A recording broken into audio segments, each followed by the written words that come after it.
So anyway, quickly on to game 4 before I start boring you all. Played High Elves, and this was fantastic because the guy rocked up with, and fair play to him, he was playing a really interesting army, but he rocked up with 2 dragons, 1 dragon sorcerer, and a dragon lord. I was just thinking, thank God for that, because all I need to do here is be able to roll some dice and not really have much tactics involved. I'm the first one to admit that dwarfs can be a bit taxed, to be honest. They don't have a lot of tactics involved at times, I guess. If you get your deployment wrong, then you do fail. If you're not aggressive enough at times or defensive enough at times, you generally lose. So I suppose there's not a safety net for them, but there isn't a lot of tactics involved, I guess, at times. So in this one, I just shot off the two dragons, just shot them straight off. First turn, shot off the dragon mage. Second turn, shot off the dragon, and then on the 4th turn, the lord was just running around on his own. Managed to cannon snipe him off as well. So yeah, and then but he was giving me some funny charges because he was running 3 units of 5 dragon princes. And he was just sort of running them up and came round, and he was just coming up on my right, and I was sort of sweeping round on the left because he had nothing really on that side, so I was just coming round because I castled up on the left.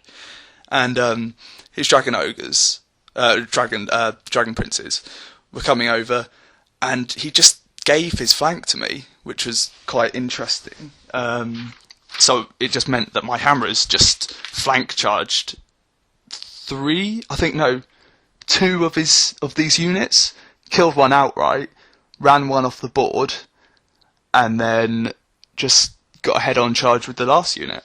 So at this point, with all those 15 cavalry, which is worth a fair few points, and the dragons, I ended up getting a 20-0 in that one. So that was great. And then game 5 was against Nick's Bretts, and in this one, unfortunately, he hadn't played dwarfs a lot, so he hadn't had a lot of experience. So he charged each unit of my dwarfs, my quarrelers, my 2 units of quarrelers and my unit of hammerers. He charged each one, and I was just steadfast. I just ranked up on this one, and it was a big slogfest again. But if you don't dual charge dwarfs, they just sit there and go, no, no, you're not going to be taking me off anytime soon. Yeah, you've got a big first charge, you take off maybe 5, 6, something like that, but then I'm just twanging you back with great weapons. So, it just ended up with being a slogfest, and I just ended up on top of that one as well. And that one came to a 20-0 as well, because I just took off all these big blocks and ended up cannoning off his trebuchets on the first turn and second turn. So yeah, that was a good game though. He's a really nice guy. And then I played Greg Dan, who's well known around the tournament scene as well. And I played his Warriors of Chaos, but he was playing a really interesting army. It was a Chaos army with no ward, no 3-up ward at all, no shrines, no nothing, just what he wanted to play. And I was like, fair play to you, mate. That's pretty good. It was fun to play against. The only problem with this game was my luck was absolutely on fire. My dice rolling was just ridiculous. Who needs tactics when you can roll dice that well? Literally just shot everything off. And when I say everything, I mean literally everything. He ended up reserving quite a few points in the end. Just because he had to run away. He just turned his units round and just ran for the corners. And I couldn't quite shoot them off enough to get all the points. But yeah, that's how that worked in the end. But there was a ridiculous point where he had his sorcerer with a 3-up ward just on his own on a disc. I shot my cannon at it, just took a pot shot. He was like, I've got a 3-up ward on him. I was like, fair enough. He rolled as a 2. I was thinking, that is unlucky, but good, because it was at the very beginning of the game. It could have caused my line some real trouble just killing off my war machines.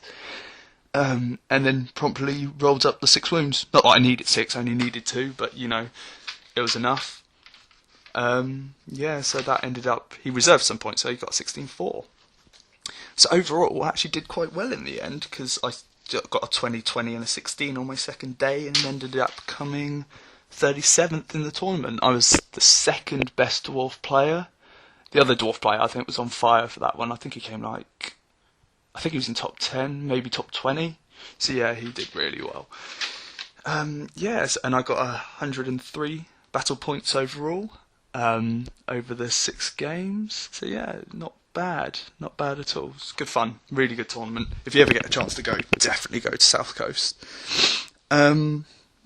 Okay, so just a quick overview on of my army. I should probably have done this at the beginning, but I'll do it now.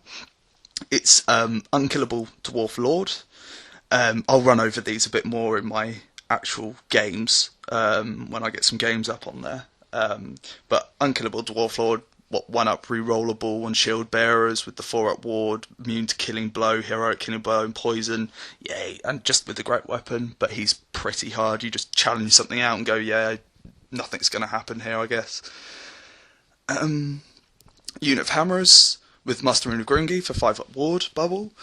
2 units of Quarrelers of 20 with great weapons and musician, 2 of those.